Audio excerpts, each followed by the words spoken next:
The all-new HUE 2 lighting system from NZXT brings even more possibilities to your setup, with addressable RGB underglow, cable combs, and monitor lighting with a unique ambient mode that pulls colors from your primary display to create a one-of-a-kind gaming experience. Check out everything HUE 2 has to offer in the link below. Alright, the performance embargo has finally lifted for the RTX 2080 and the RTX 2080 Ti, the brand new Turing-based GPUs from Nvidia, and we're finally gonna get to take a look at how these bad boys perform. Really quick, I wanna acknowledge that there are probably a ton of RTX videos in your sub box right now, but for whatever reason, you decided to click on mine. So I just wanna say thank you very much, I do appreciate it, and I can tell in the look of your eyes that you're only slightly disappointed that you've settled on me. But anyway, we have a lot to talk about for this launch, so let's dive into it. For starters, we will not be discussing RTX, that suite of technologies including ray tracing and DLSS and a bunch of other features today, because that hasn't really been implemented in many games ahead of this launch for obvious reasons. So perhaps we'll do a dedicated video or a piece on that later on. That really just leaves us to look at the raw performance of these cards today and how they stack up against existing GPUs on the market. So let's just dive right into things here. Starting with the RTX 2080. I put this thing on an open air test bench and it kind of blew me away. I kind of saw it coming to some degree because of the seriously revamped cooler here, but this thing is cool and quiet AF. It actually exceeded my expectations in that regard. More on that in a sec.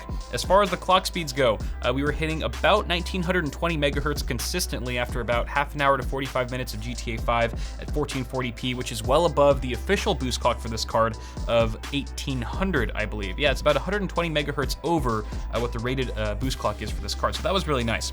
As far as temperatures go, 69 degrees Celsius. Not only is that the best number ever, but it's incredibly cool, probably making this the coolest running Founders Edition card in history.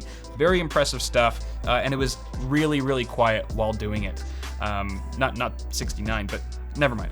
The cooler on both of these is whisper quiet. In fact, the 2080 Ti was equally quiet as the 2080. They're about the same in terms of noise. There's a faint bit of whine, just a little bit of whine on both cards, but it's so minimal that there's no way you'd be able to hear it inside of a proper case. Even on the open air test bed 2 feet away from me, it could have been off and I wouldn't have known if it weren't for the spinning fans. So very good job to Nvidia on these new coolers.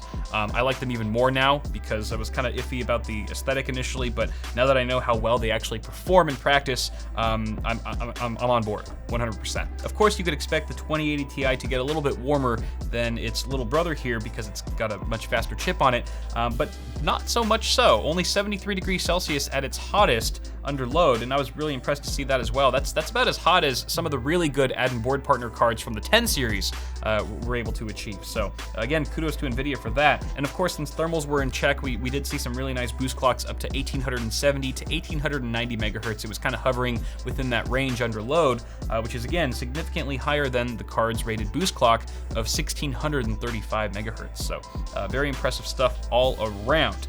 Let's quickly talk about our testing hardware. I decided to use the Core i7-8700K, overclocked it to 5 gigahertz on all cores, simply because it's the fastest gaming CPU on the market, and I wanted to reduce CPU bottlenecking as much as possible. Of course, we did encounter some of that, as you'll see in a moment, but it did certainly help bring it to a minimum. 16 gigs of Trident Z DDR4 at 3200 speed was also used on top of an Asus ROG Strix Z390G gaming motherboard. As far as the other cards that we tested alongside the RTX GPUs, you can see on the right side we tested the GTX 1070, 1080, a 1080 Ti, all Founders Edition, and all these cards for today are running stock, by the way, and our only AMD representation here is an RX Vega 64. That was a reference card. I did have an Asus Strix model that was a RX Vega 64, but I felt it would be semi-unfair to use an add-in board partner card along with all these Founders Edition cards. Last bit of info here, and then I promise benchmarks. I ran 8 applications, 6 of which were AAA games run at 3 resolutions each, including 1920 by 1080, 2560 by 1440, and 3840 by 2160, also referred to as 4K. That gives us a total of 20 performance benchmark slides, which is a lot to take in, so I'm going to let you guys absorb all of that data, and then we'll circle back, talk about it, and close the video up with some closing words, and that'll be that. So without further ado, ladies and gentlemen, here's the moment you've all been waiting for, your benchmarks for the RTX 2080 and the RTX 2080 Ti.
All right, that was a lot of data that I just threw at you guys. Hopefully you're still standing.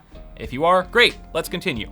Let's take a look at the average performance uplift that we saw. I just combined all of the average frame rates across the board for all 6 of our games in order to get some figures that show us just how much faster the RTX 2080 and 2080 Ti cards are than the other cards in our benchmark suite today. So if you take a look at 1080p, we'll break this down by resolution. The RTX 2080 saw a 38% uplift over the GTX 1070, not too surprising there. Only a 17% bump over the GTX 1080, its direct predecessor, which again isn't too surprising because remember at this lower resolution we're a little bit CPU bottlenecked, so we're going to start to see that gap widen between the 1080 and the 2080 as we scale up in resolution.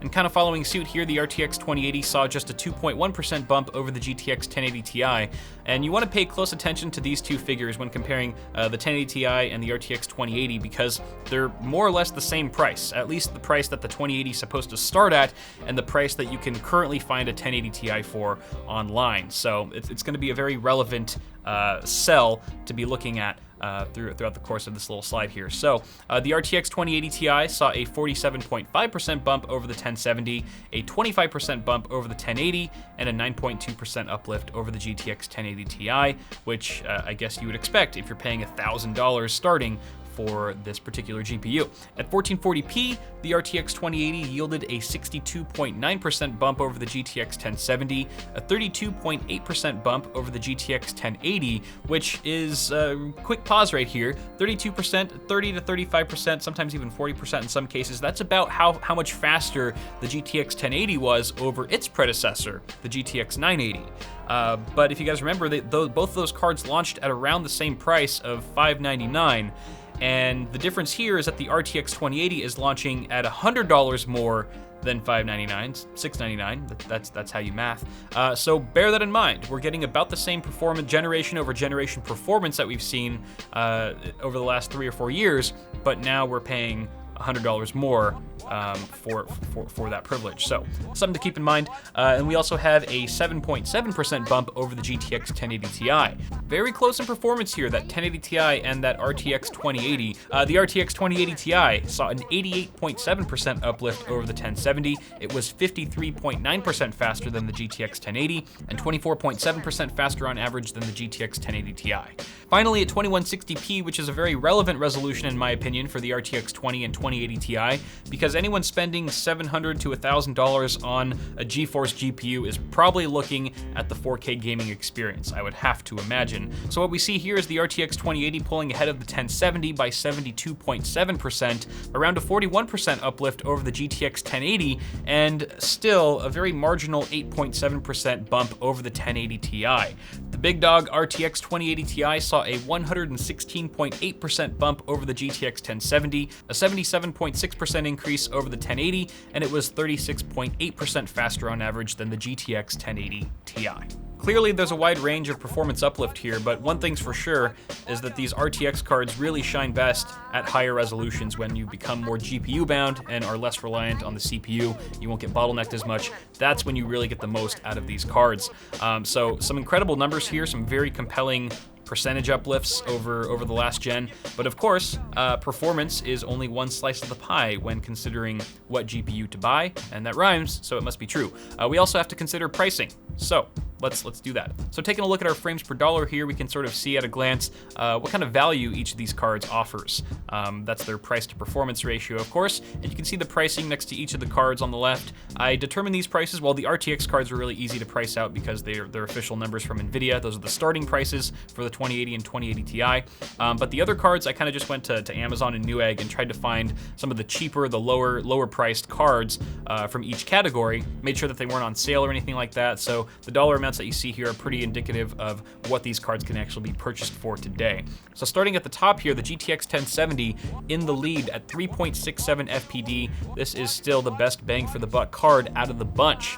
That's typically what we've seen from the 70 SKUs in the past from Nvidia, so it's really no surprise here. It's still a fantastic card. Even a couple years down the line, it is the best bang for the buck right now. Followed very closely by the GTX 1080 at 3.59 FPD, also a very great value right now. The GTX 1080 has also come down in price. All these cards have really just plummeted in price in recent months due to the mining craze sort of dying off, so that's really helped them come back with really strong value propositions once again. So being had for as low as $479, if you can find a deal even cheaper than that, a GTX 1080 is still a really strong contender and offers a great value overall. The RTX 2080 wasn't half bad itself at 3.12 FPD. It's definitely a bit lower than the two cards above it, but it's still not a terrible deal. At $699, it's again, at the time of filming, around the same price as a GTX 1080 Ti, and you can see here, because the 2080 has outperformed the 1080 Ti in most games, that at the same price, the 1080 Ti is not quite as good a value right now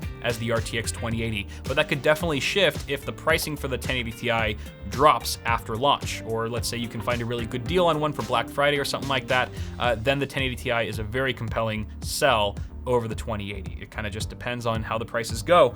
Now, the RX Vega 64 didn't perform too hot here with an FPD of just 2.74. That's mainly because it didn't perform quite as well as the GTX 1080 in most of the titles that we tested, and it's also priced a little bit higher right now than the GTX 1080, which overall makes it maybe a little bit less appealing of a purchase right now. That being said, I should point out that I believe AMD has some sort of promotion going on where you get 3 free games if you happen to purchase, I believe it's an RX 570 or higher, so RX Vega 64 would be included there. Of course, it's going to depend from user to user how much value that adds to purchasing an RX Vega 64, but something to be aware of. And then finally, I guess we could have all expected that the RTX 2080 Ti would rank at the bottom of this list at $999 starting. Then again, if you're spending a cool grand on a graphics card for gaming, you're probably not looking at value to begin with. You're just trying to get the best balls to the wall performance, and you want the latest and greatest technology that's out there. So 2.49 FPD, can't say I'm too surprised. Now, wrapping things up here, I kind of wanted to just give my own opinion on which graphics cards out of the bunch that we've tested today are best suited for particular users based on their needs, based on the resolution primarily that they're gaming at. So for starters, at 1080p, I would recommend the GTX 1070. As we just saw, it is the best bang for the buck option, and it still just crushes 1080p. It could even be used for 1440p, as you can see here. I think it's a great quad HD option, whether you're doing 16:9 or 21:9. And the GTX 1080 also applies here, I think. Now, bear in mind the 1070 Ti, which we did not test today, is also a solid contender and obviously fits in between the 1070 and 1080. So bear that in mind as well. And while I didn't list it here, the GTX 1080 could also be used for 1080p gaming. Of course, if you wanted to do like 144 hertz refresh rate and that sort of thing, then having that extra horsepower would come in handy. Now, the RX Vega 64 does have a spot on this list. It performs very closely to the GTX 1080, so I would recommend it for 1440p gaming as well. But since it is a bit more expensive than the 1080 right now on average, I would only recommend it for 1440p if you decide to go with a FreeSync monitor. Whether you have an existing FreeSync monitor at home, or you plan to buy one maybe on sale or just in the near future, then you can save quite a bit of money on a FreeSync monitor compared to a much more expensive G-Sync panel alternative. So in that case, it kind of balances out. You spend a little bit more on the Vega card, but you save quite a bit on the monitor. So in that sense, I would say Vega 64 works really well in this scenario. Then at 4K at 60 Hz, I think it's a toss-up between the GTX 1080 Ti and the RTX 2080. It's really going to boil down to price here, because the RTX 2080 is only on average maybe 5 to 10% faster than the 1080 Ti. So if you can find a good deal on a 1080 Ti, like especially with the holiday season coming up, and especially with Nvidia trying to push off all their 10 series cards and clear them out by the end of the year, if you can find the 1080 Ti for a good deal, I would definitely snatch it up, because I don't personally think a 5 to 10% increase in performance is really worth an additional $50 to $100. Now, obviously, if you care about the RTX technology, you want ray tracing, you want to take advantage of DLSS and that sort of thing, then RTX 2080 is your man here. But if you're just looking at raw performance, then it's really going to boil down to what kind of deals you can find on that GTX 1080 Ti. Finally, at 4K at 120 Hertz, this is reserved for that 1% of enthusiasts who have the money to throw down and they don't care about spending $1,000 plus on a graphics card. The RTX 2080 Ti is your hero here, and it's really the only card that's capable of making a dent at this resolution and refresh rate. So there it is, guys, the RTX 2080 and 2080 Ti. You let me know what you think.